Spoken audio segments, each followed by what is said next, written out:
नमस्ते दोस्तों, जय श्री राम। मैं आपका अपना दोस्त बोरीदास दहिया, स्वदेशी और आयुर्वेद विस्तारक।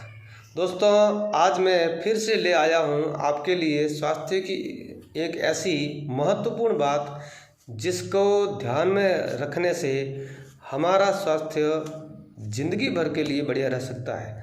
दोस्तों, वो बात है हमारे भोजन का समय। दोस्तों, यदि हमारे को लंबे समय तक स्वस्थ रहना है और लंबा जीवन जीना है, इसके लिए भोजन का सही समय होना जरूरी है।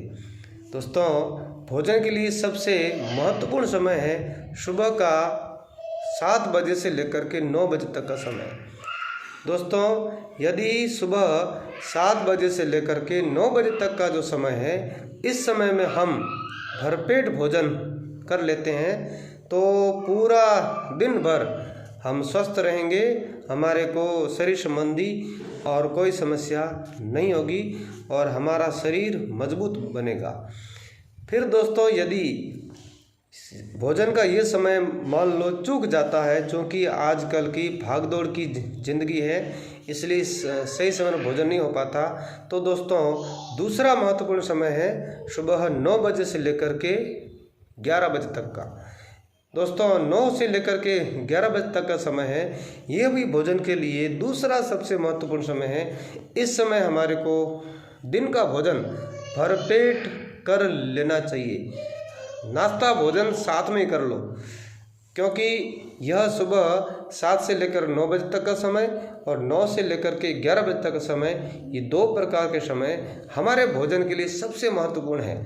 यदि इस महत्वपूर्ण समय में हमने भोजन कर लिया तो हम लंबे समय तक स्वस्थ रहेंगे, हमारे को किसी प्रकार का कोई रोग, कोई शोक, कोई समस्या नहीं होगी। क्योंकि ये जो समय है, इस समय हमारी ऊर्जा है वो हमारे आमाशय में केंद्रित होती है और हमारी जो जैविक घड़ी है वो इस समय विशेष रूप से भोजन पर ही केंद्रित होती है। इसलिए दोस्तों, आयुर्वेद के अनुसार यह समय भोजन के लिए सर्वाधिक महत्वपूर्ण समय है। इस समय दिन का भोजन करना ही चाहिए। मान लो ये भी समय चूक जाता है, तब भी भूखे मत रहना दोस्तों, भोजन जरूर करना। क्योंकि एक पहलू ये भी है कि यदि हम लंबे समय तक भूखे रहते हैं, कहने का मतलब सुबह का भोजन समय पर कर नहीं पाते, देर से करते हैं, और ऐसा अगर 3 महीने, 4 महीने, 6 महीने, साल भर तक रहता है, तो दोस्तों भूखे रहने से भी डायबिटीज़, मधुमेह या शुगर होने का खतरा रहता है। इसलिए दोस्तों, भूखे बिल्कुल नहीं रहना, दिन का भोजन भरपेट करना, जमकर करना, स्वस्थ रहना, ये स्वस्थ जीवन का एक बड़ा राज है। दोस्तों, जय श्री राम, जय भगवद गीता।